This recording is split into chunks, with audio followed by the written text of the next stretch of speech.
G'day, it's Bowen from Bowen's Garage. I'm just going to provide these flood videos, updates, as that's pretty much all I can do right now. We're still in Pitt Town, my hometown, which is on the Hawkesbury River. So let's just do a bit of a tour around and see what's doing.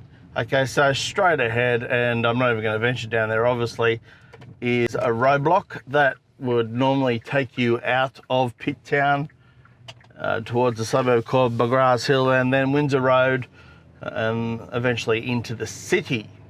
So Pitt Town has two halves. We have the new development where I live. I mean, I keep saying it's new, but it's been going on since about 2006 or 7, I reckon. So look, up here, another blocked road, as you can see. This one would take you further afield to areas like Wiseman's Ferry. It's also yet another way that you would normally get out of Pitt Town. People hate when I harp on about Pitt Town because I always drop the line.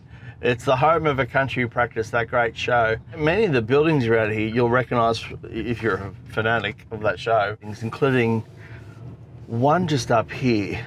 Now, I don't know if that was Frank and Shirley's house, just coming up here on the left, or if it was Esme Watson's house. I don't know. You can see the public school there, built in 1878, rapidly expanding because the population here has as well. Now this street here, Bathurst Street, another historic road. You've got these beautiful trees on the right, the pine trees, which act as used to act as a windbreak for the orchards.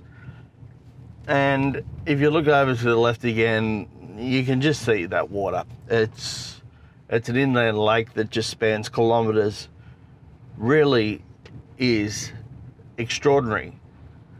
You know, you look at that and you go, oh, well, that's down low, but a lot of people work down there. There are still a lot of permanent structures down there too at the turf farms, which, I mean, are under. So, you know, it's hard to quantify what's going on. But essentially, what we are facing, not just here, but everywhere else, is a catastrophe. It's as simple as that. It was always on the cards. The flood modelling has always suggested it. And it's happened. May not be the worst of all time, but gee whiz, I mean, you know, a lot of people have been displaced. So it's the worst for them. Okay, so just down there on the left is, well, it's, you know, kind of a boat ramp. It's rather decrepit, but it's, you see all those power lines? That's where the river begins, that very last post down the end. Extraordinary. Now we start to enter the new part of Pitt Town, and you'll see here all the trucks that have come up from the agricultural areas across an area called Pitt Town Bottoms.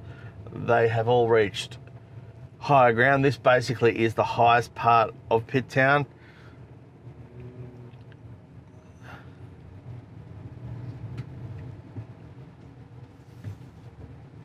And I'll just drive down here and have a quick look for you. Look at that. On the other side is another caravan park, which is sitting a bit higher, but wow, I mean, there's a shed over there underwater, fences have been destroyed. It's all these things that you don't think of during a flood that just get washed away and will prove to be, you know, a very expensive exercise to replace and repair. I mean, someone's poor shed over there. Unbelievable.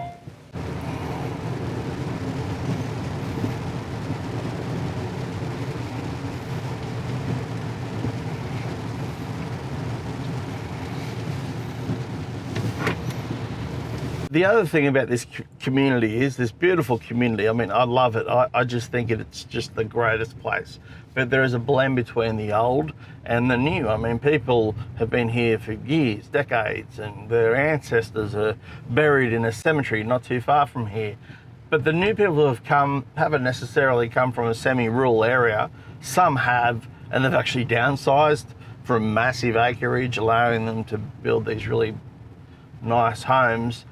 But, you know, the question that comes across on Facebook the most often on the community page is, Well, if we get cut off, what is the evacuation route? Well, it's a pretty good question. So let me take you down the evacuation route. I'm travelling down a portion of Pitt Town, which is known as Boodles Lane. And this is it. This is the very last option if you just have to get out. And we're talking about, I don't know, 2,500, 3,000 residents in Pitt Town would need to take this road if there was an urgent evacuation call. Up here on the left is our sewage system. It's interesting, we get recycled water, recycled sewage sent back to us. It's provided by a completely different company to Sydney Water. This truck here is emptying the tanks.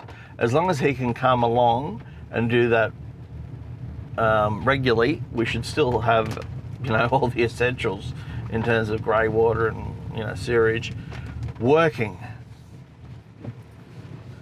Okay, still on the evacuation route. It was much busier yesterday.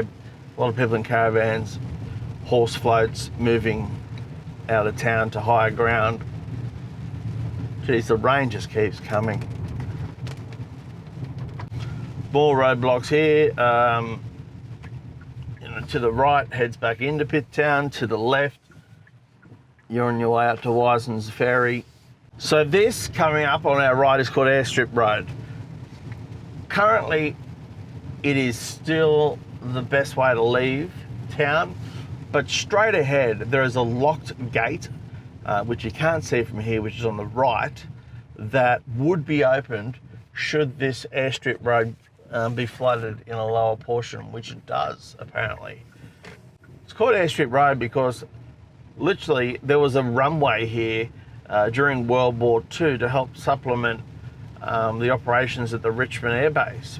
And then again to the right here, you can see yet another point that blocks off Pitt Town.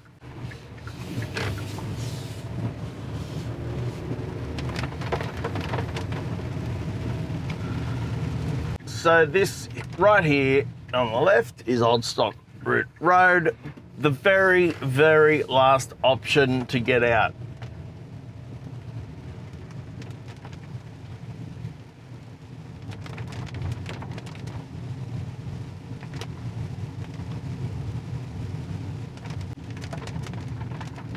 And there it is. That's the gate that would eventually become unlocked, and that that little road would see all of Pitt Town leave.